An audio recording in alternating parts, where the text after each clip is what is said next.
much money you have in your pocket if you can trust your lawyer or not. The more money you have, I mean, you have a better chance of winning your case. If you got a public defense, or you'll be broke at the end, one of the two.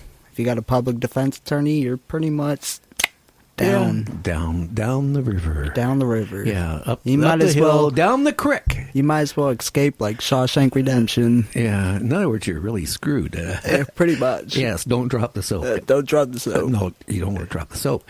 So anyway, keep the soap in your hand. This lawyer has claimed that, anyway, Kevin, this lawyer has claimed that he's been teleported to Mars several times. And one time he was at Mars, he saw this massive open grave where they were Martians in the grave and wearing like a blue uniform.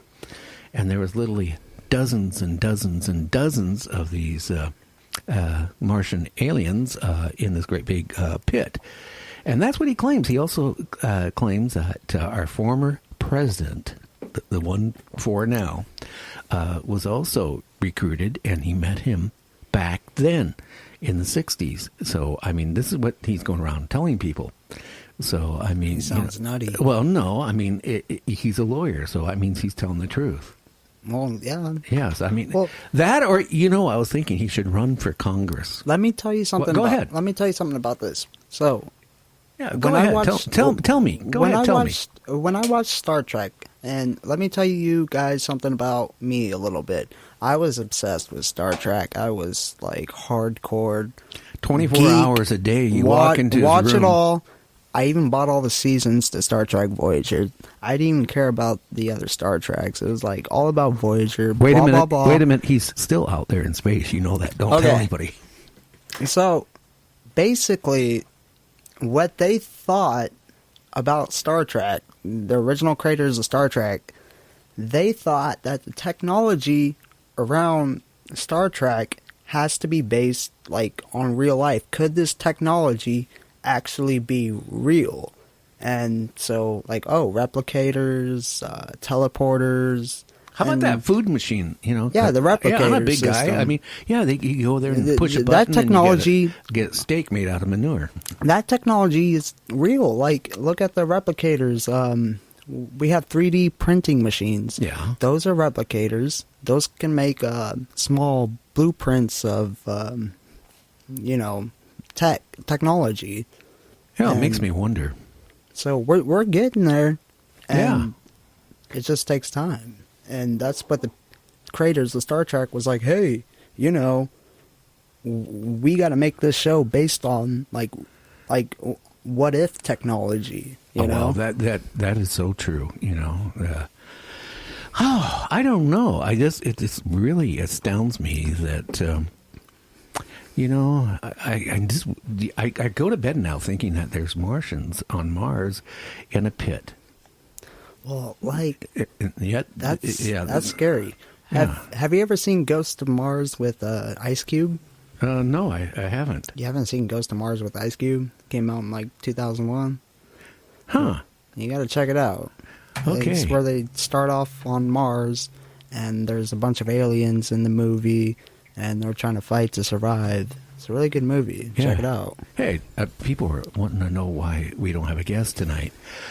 Well, I like to know that too, but if I told you last night and you read it on Facebook tonight, we had a guest. Remember, that's fake news, so you can't hold that against me. If the guest didn't show up for some reason, I really don't know what happened to him. But people have been asking me, and people are wanting to know where the guest is. Maybe he was doing a play and he forgot about us. I don't know.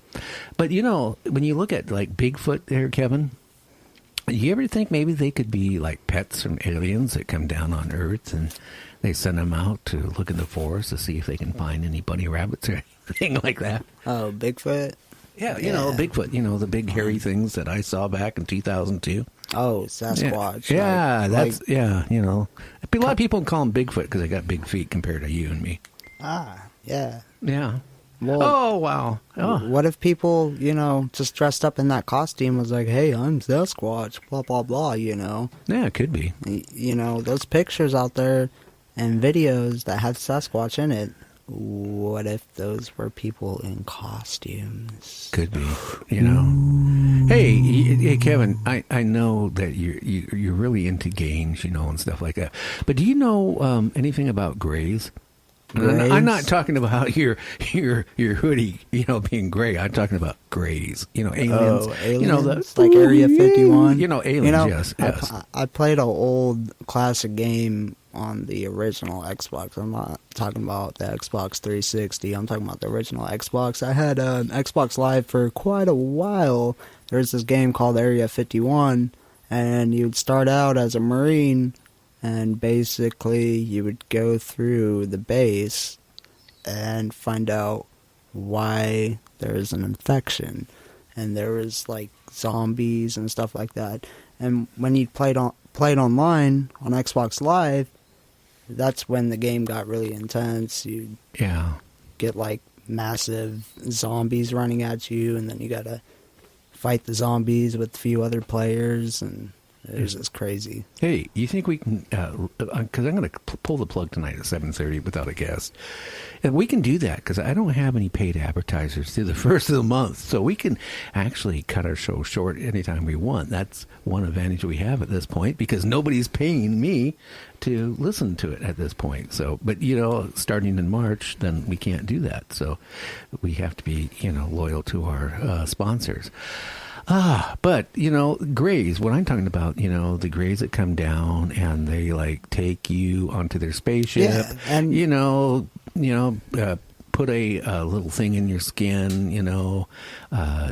chip you. Well, the Grays in Independence Day, the movie with Will Smith, those were Grays. Yeah, or if you're colorblind, they were actually darker than gray. Yeah, but they're gray in Independence Day. If you watch that movie back in 1996, they're gray when Will Smith punches one of them, comes out that ship and socks him right in the face. Yeah, well, I really like this one, and I know I've talked about it with a couple guests, but the old Twilight Zone series with Rod Serling, there was one episode that I loved so much, okay? The aliens came down, and they were about 6'9", 7 foot tall, and they came down, and they were really nice to, the people that they came in contact with.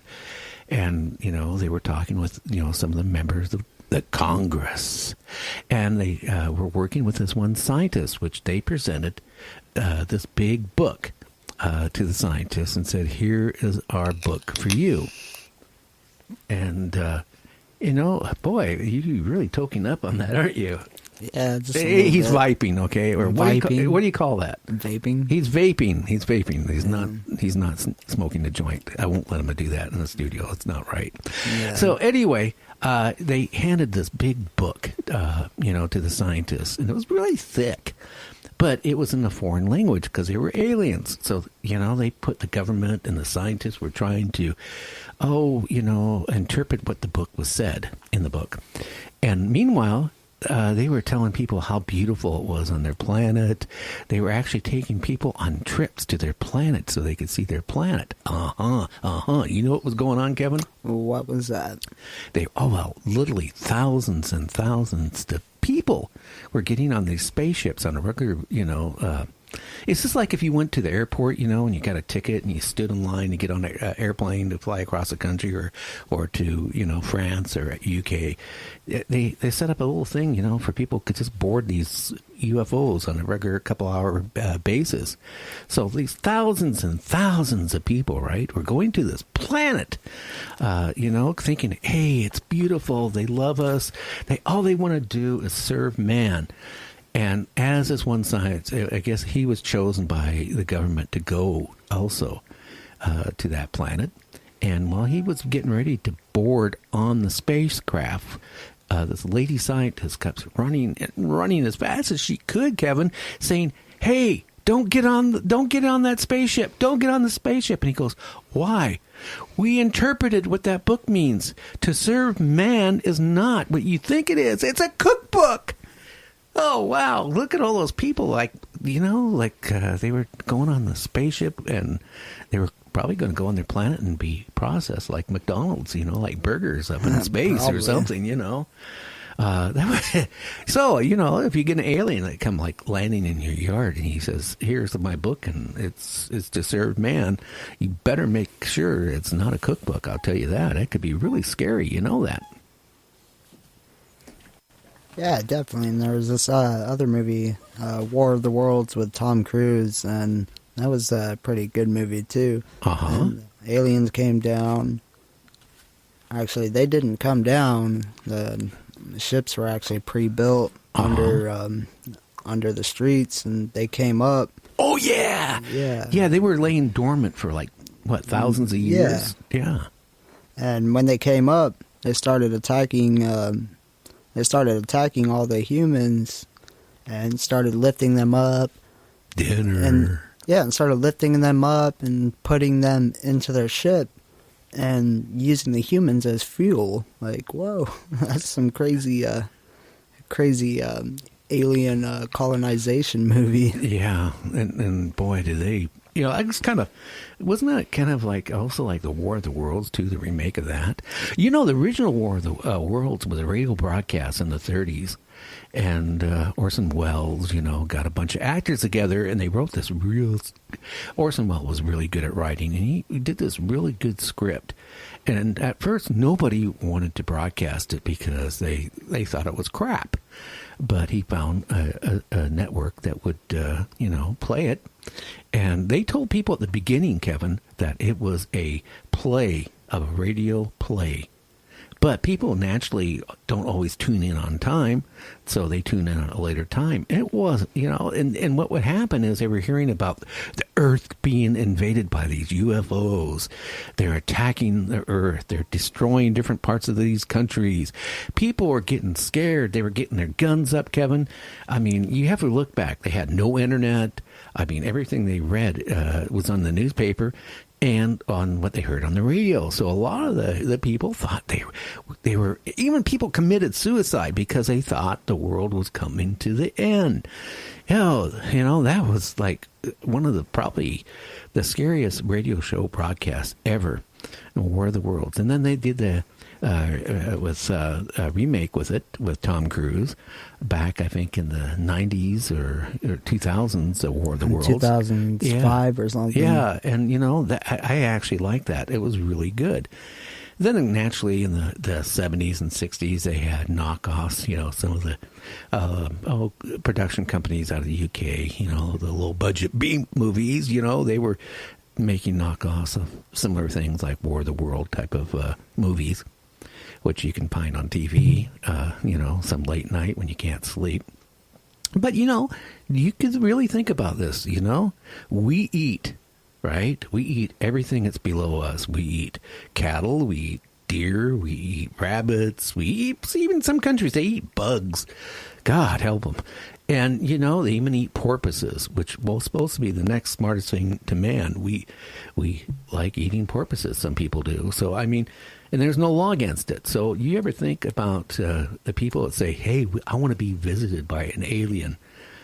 Just think about it. I mean, if they're smart enough to have UFOs and spaceships that can travel time and travel huge distances, they come down to Earth. I mean, they're going to look at us like, hey, they're cows, like it's cattle. So, I mean, I don't know if I really want to be, visited by a gray or, one of those lizard people or anything like that, because you don't know what's on their mind. I mean, they could, I want to serve it, man. I want to make Earth peaceful. Yeah, maybe they want to take it over. So I don't know. And my feeling is, honestly, there is things out there. If you sit there in your mind and have a closed mind and say, hey, there's no such thing as life on other planets, then I guess I look at you as the same way as a guy. I have a guy that's going to be coming on the show here in a few weeks. He is one of the people who claim, Kevin, the Earth is flat. Oh, shoot. And I was chatting with him the other day on emails, and I just asked him one question, and he couldn't come back with the answer. And this is a very simple, basic question. I said, okay, if the Earth is flat, okay, where does the water go from the oceans? Okay? I mean, when you walk off a mountain somewhere at the end of the world because it's flat, where do you fall off to? Exactly. I mean, where are you going to go? Yeah. I mean, and he didn't have an answer to it. And I wasn't trying to mock him or anything. It's just a question I want to know. If you believe the earth is